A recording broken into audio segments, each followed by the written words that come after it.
L'année 2019 a été l'année de nombreux records climatiques. L'année 2020 ne commence pas beaucoup mieux. Le réchauffement historique des océans, l'Amazonie continue de brûler, l'Australie n'est pas en reste. Janvier 2020, le mois de janvier, le plus chaud jamais enregistré. Et si la solution, c'était de planter des arbres. Stéphane Allaire, bonjour. Bonjour. Vous êtes président de Reforest Action, fondée en 2010, comme son nom l'indique. Le principe, c'est de planter des arbres et ainsi compenser l'empreinte carbone. 10 ans après, quel est le bilan? Alors, mon métier, c'est de restaurer des forêts en plantant des arbres et en régénérant naturellement des essences forestières. Pas seulement dans une logique de compensation carbone. Il faut savoir que la forêt peut faire beaucoup pour le climat, mais elle ne peut pas tout. Elle ne remplace pas les efforts de réduction que l'on doit mener, que l'on soit un particulier ou une entreprise. Donc, en 10 ans, chez Reforest Action, nous avons restauré des forêts dans une vingtaine de pays.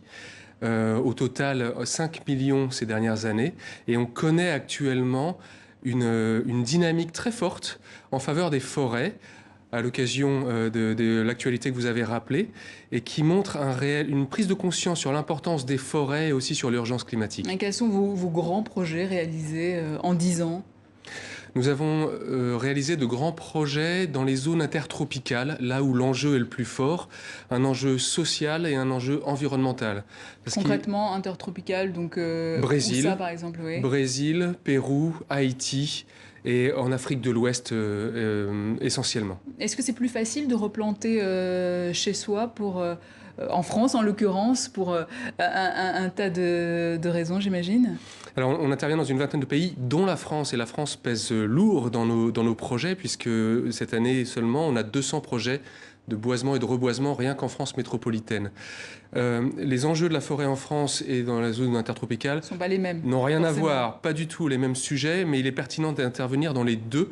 En France, la forêt représente 31% du territoire métropolitain, mais l'enjeu, c'est pas la déforestation, c'est pas la perte de surface forestière, au contraire, elle augmente, mais c'est la perte de qualité. Elle est touchée par des tempêtes, des maladies, des incendies, des sécheresses, etc., des aléas qu'on appelle naturels et qui sont intimement liés au changement climatique. On dit que le bambou est une solution pour compenser l'empreinte carbone. Vous en pensez quoi, vous ?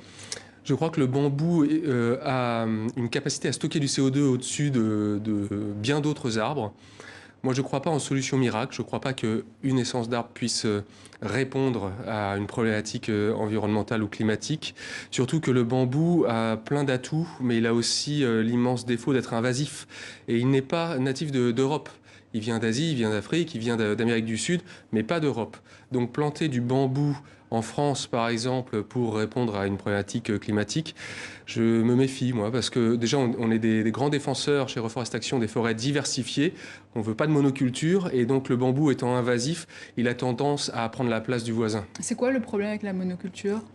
La monoculture, c'est que déjà, quand on a une forêt qui n'est pas diversifiée, il y a une perte de biodiversité en son sein, et elle est moins résiliente ou résistante aux agressions éventuelles qu'elle peut subir, que ce soit les sécheresses ou les maladies, les insectes, etc. Une forêt diversifiée, elle est plus forte.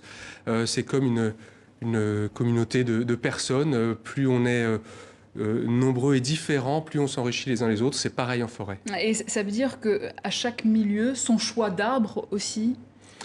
Oui, c'est très important d'adapter les arbres à leur milieu, en fonction des sols et du climat notamment, et puis du paysage alentour. Mais il y a aussi un nouveau paramètre à prendre en compte, c'est l'évolution du climat. Or, aujourd'hui, quand on intervient en forêt, on essaye d'intervenir de la façon la plus pragmatique, la plus humble aussi possible, parce qu'on ne comprend pas tout de ce qui se passe en forêt. Mais on intervient en gardant en tête que le climat évolue et que les arbres que l'on plante aujourd'hui, ils seront encore là en 2100. Quel sera le climat en 2100 ? Ça fait partie des questions qu'on se pose quand on intervient en forêt. Donc comment ça se passe ? Ce sont les entreprises ou les particuliers qui viennent vers vous ? Ou c'est vous qui allez les chercher ?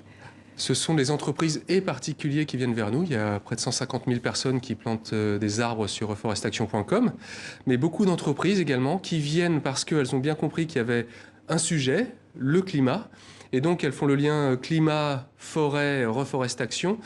Et tout notre rôle, en fait, c'est de s'assurer que le projet de reforestation que les entreprises viennent chercher s'intègre dans une politique environnementale plus large qui associe mesure et réduction de l'empreinte et pas que de la reforestation. Stéphane Allaire, merci. Je rappelle que vous êtes président de Reforest Action.